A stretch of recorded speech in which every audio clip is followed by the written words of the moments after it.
got some, I believe this is a tuner. Yeah, just a little bit of tuning for some of the weird pitches that happen. I don't even know if it's doing very much. And then you got grain delay, just giving it a little bit of high end, and then more delays, quarter note delay, and 3/16 is what it is. Yeah, some reverb, a little bit of utility to bring the width up. And then here, so this is the main one we got going here. And then the bottom one is the same thing. It's just I made it as a harmony instead. So it's emphasizing some higher notes that I wanted. So you hear the higher bit.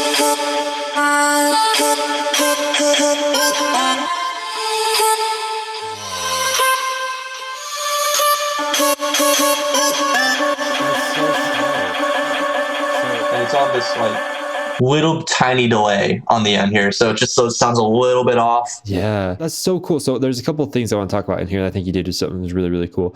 And one is the harmonies. I've actually never seen vocal chop harmonies. That is freaking awesome. So you do okay. So you literally just copy it down and just change the tuning of them just to create different harmonies. Okay, so that's really cool. But then the other thing, so on the original vocal chops, you have two different delays, one right after another, but each of the delays are playing different rhythms, right? So I mean, one could, at least the way that I thought, is that like you'd basically just have one delay because you have 4/4 on one side and 3/3 on the other. So I thought you could just put 4, just have one delay and then like have 4 on the right and 3 on the left. But I think the effect that you're getting by doing this is you're delaying the delay, right? That's the unique effect. Yeah, because like I don't like it when it's just like straight on the 4. It's a little too robotic. Same with like the 3. I'm like, I don't know. I kind of like having it in between, where it's like when you have it on ping pong, it's hitting between both ends. So it kind of sounds like it's everywhere. It's just filling out the spectrum at that point. That is super cool, dude. What's up, DAW Nation? You just watched a quick tip from our In the DAW episode with Slippy, which, by the way, if you want to watch the full episode, you can go ahead and click up over in this top right corner. Okay, go ahead and just click right here right now and you can watch that full episode. Also, down in the description, you can click a link that will take you to the full episode, as well as down in the comments, the top